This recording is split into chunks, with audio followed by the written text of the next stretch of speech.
നമ്മൾ ഈ അടുത്തൊരു റിസോർട്ടിൽ പോയി. ഇവിടെ കോഴിക്കോട് കുന്നമംഗലത്ത് NIT ക്യാമ്പസിൽ നിന്ന് ഒരു 2 കിലോമീറ്റർ ചുറ്റളവിൽ സ്ഥിതി ചെയ്യുന്ന ഒരു സിമ്പിൾ ആയിട്ടുള്ള റിഫ്രഷിംഗ് ആയിട്ടുള്ള റിസോർട്ടിന്റെ പേരാണ് ലേ കാൻഡിൽസ്. ഇവിടെ പോയപ്പോൾ എനിക്ക് ഫീൽ ചെയ്ത കാര്യം എന്താണെന്ന് വെച്ചാൽ ഇവിടെയുള്ള എല്ലാ കാര്യങ്ങളും, എല്ലാ വസ്തുക്കളും, ചെടികളും, ഗാർഡൻസും, വാക്ക് വേസും എല്ലാം അവിടെ പ്രകൃത്യാ ഉണ്ടായ, നോർമലി ഉണ്ടായ കാര്യങ്ങളെ പോലെ തന്നെയാണ് ഫീൽ ചെയ്തത്.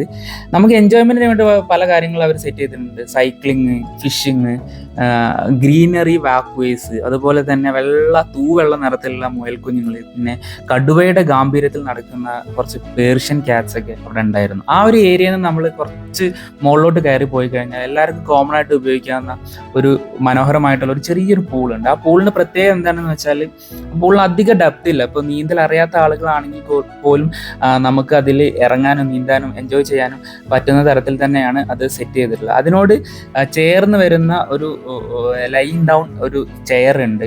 അത് കഴിഞ്ഞ് കുറച്ച് മുകളിലോട്ട് കയറിപ്പോയി ഒരു സ്റ്റെപ്പിന്റെ ഏരിയ ഒക്കെ കടന്ന് താഴെ ഇറങ്ങി ചെല്ലുന്ന സമയത്ത് നമുക്ക് വേണ്ടി അവരൊരു ആക്ടിവിറ്റി സെറ്റ് ചെയ്തിട്ടുണ്ട്, ഫിഷിങ്. ആ ഫിഷിങ് ആക്ടിവിറ്റീസിന് പ്രത്യേകം എന്താണെന്ന് വെച്ചാൽ നമ്മൾ ക്യാച്ച് ചെയ്യുന്ന ഫിഷുകൾ ഏത് തരത്തിൽ വേണമെങ്കിലും പ്രിപ്പയർ ചെയ്ത് തരാമെന്നൊക്കെയാണ് അവർ പറഞ്ഞത്. പക്ഷേ തിങ് ഈസ് ദാറ്റ് അവിടെ ഒരുപാട് വ്യത്യസ്തമായ മീനുകളൊന്നുമില്ല. സിമ്പിളായിട്ടുള്ള അവർ കൊണ്ടിട്ട 2-3 ടൈപ്പ് മീനുകളുണ്ട്. അതും 1-2 തവണ പിടിക്കുമ്പോൾ മാത്രമേ നമുക്ക് കിട്ടുള്ളൂ. ആദ്യം ആ മീനിനെ കിട്ടിയത് ശ്രുതിയുടെ ഫാദറിനാണ്. വളരെ സന്തോഷത്തിലായിരുന്നു. പിന്നെ അതിൻ്റെ നൈറ്റിലുള്ള കാര്യങ്ങൾ പറയുകയാണെങ്കിൽ പകലുള്ളതിനെക്കാട്ടി കുറച്ചും കൂടി ഒരു പീസ്ഫുൾ അന്തരീക്ഷം അവിടെ ലൈറ്റിൻ്റെ ഒക്കെ ഒരു ആംബിയൻസിൽ നമുക്ക് അനുഭവിക്കാൻ കഴിയും.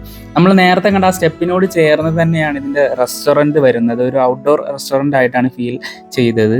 ഫുഡിൻ്റെ കാര്യത്തിൽ ഒരു ഓക്കെ ഫീൽ ആയിരുന്നു. അതിന് തൊട്ടടുത്ത് തന്നെയാണ് നമുക്ക് ഗെയിമിംഗ് ഏരിയ സെറ്റ് ചെയ്തിട്ടുള്ളത്. സ്നൂക്കർ ആയിരുന്നു, നമുക്ക് ആർക്കും കളിക്കാൻ അറിയില്ല. എന്നിരുന്നാലും നമ്മൾ അതിന് ബോളും സ്റ്റിക്കും വെച്ച് ജസ്റ്റ് തട്ടി എൻജോയ് ചെയ്തു. അത് കഴിഞ്ഞ് അതിന് ചുറ്റും നമ്മൾ ചുമ്മാ നടക്കുന്ന സമയത്ത് ഒരു സന്തോഷം നമുക്ക് അനുഭവപ്പെടും. അപ്പോൾ വെറുതെ നമുക്ക് ചുമ്മാ 2 ദിവസം പോയി സന്തോഷിക്കാൻ പറ്റിയ ഒരു സ്ഥലം തന്നെയാണ് ഇത്.